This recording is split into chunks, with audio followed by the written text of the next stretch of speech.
Naghahanap ka ba ng bagong pangnegosyo na maliit lang yung puhunan pero marami ang yield? Eto na nga dahil 2 cups lang ng flour, nasa 20 to 21 pieces na yung magagawa nyo. Today, gagawa tayo ng corn dog. Sulit na sulit nga dahil pagkakagat mo, hindi lahat tinapay. So, wag na nating patagalin yan at simulan na natin. Dito, meron akong 2 cups ng bread flour, also known as first class flour, 1 teaspoon ng yeast, and 2 teaspoon ng baking powder. Haluin natin yan, and then maglalagay tayo ng well sa gitna para doon tayo magtutunaw mamaya. Maglalagay tayo dyan ng 1 cup ng milk, pwede din naman ng water. So, pag water ang ginamit mo, maglagay ka na lang ng powdered milk doon sa ating flour para naman malasa-lasa yung gatas, maninamnam. 1 teaspoon ng salt and 1/4 cup ng sugar. Maglalagay din tayo dyan ng 1 pirasong large na itlog. So, naglagay tayo dyan ng well para dyan nga natin tutunawin yung sugar and salt. Hahaluin natin to hanggang wala nang natitirang dry na flour. And kapag ka nagkaroon na tayo ng malagkit na dough, hahaluin pa natin to for at least 2 to 3 minutes para lang magkaroon ng konting strength yung ating dough. Magiging ganyan yung itsura niyan. Pwede nyo rin naman tong i-mix sa stand mixer. So, ayan, isasali natin yan dito sa loaf pan. Nakakasya yung stick ko para mas madali natin siyang maipang-coat mamaya. Pwede din naman yung sa mataas na baso tapos isasubmerge na lang natin yung stick na may hotdog para ma-coat siya. Pero mas madali sa akin to kaya ito yung ginawa ko. So, ayan, binalutan ko lang yan ng cling wrap and then nilagyan ko ng mga butas para makasingaw at hindi mangasim.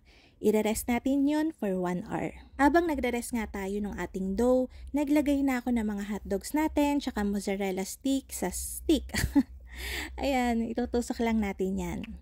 Mas maganda kapag katuyo na yung hotdogs para mas kumapit yung ating dough. Kapag basang-basa yan, tutulas lang yung dough natin. Tapos, after 1 hour, magpapainit na tayo ng mantika. Para sa mas magandang pagpiprito, yung hindi sumisipsip ng mantika, tsaka pang matagalan na makakailang prito ka na batch. So, ayan, frying oil yung gagamitin natin. Ito nga yung Crisp Fry. Available na to siya Shopee. So, ayan, ilagay lang natin yan. 2 kilo yung nilagay ko kasi mas maganda talaga kapag ka nagpa-fry tayo, deep fried. Mas makakatipid yung ganon kasi hindi ka agad nasusunog kapag ka naka-deep fry ka. Kesa doon sa inuunti-unti mo yung mantika, pero mas mabilis naman siyang masunog. Nakikita nyo nga na mabilis matunaw yung ating frying fats. And then, kapag ka lumamig yan, ang kagandahan yan, bumabalik siya, nagsosolidify ulit siya. Kapag ka mainit na yung ating mantika, ayan, magdidip na tayo. So, nakikita nyo, niro-roll ko lang siya, iniikot ko lang siya, and nagkakaroon siya ng manipis lang na coat. Kaya naglagay tayo ng baking powder kasi kahit manipis lang yung coat niya, umaalsa pa siya bukod dun sa yeast, 'di ba?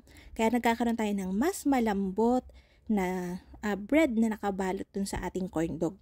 Ay ako kasi nung pangkaraniwang corn dog na alam niyo yun, yung matigas, yung talagang busog na busog ka kagad sa isa pa lang kasi puro tinapay. So kaya ako ginawa yung ganitong timpla para naman sakto lang. Yung malalasahan mo ng mas maigi yung palaman kesa dun sa puro tinapay.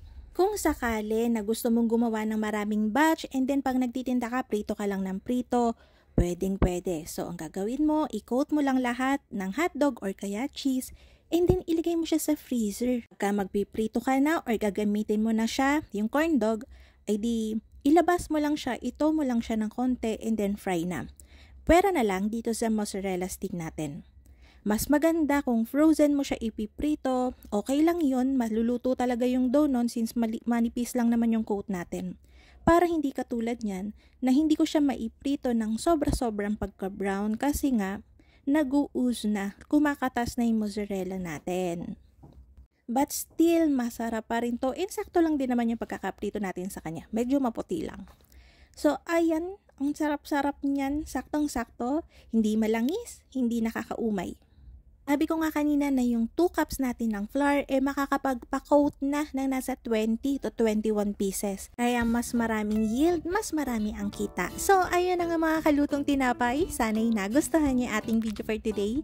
Magkita-kita tayong muli. Ito pong malalutong tinapay. Bye-bye!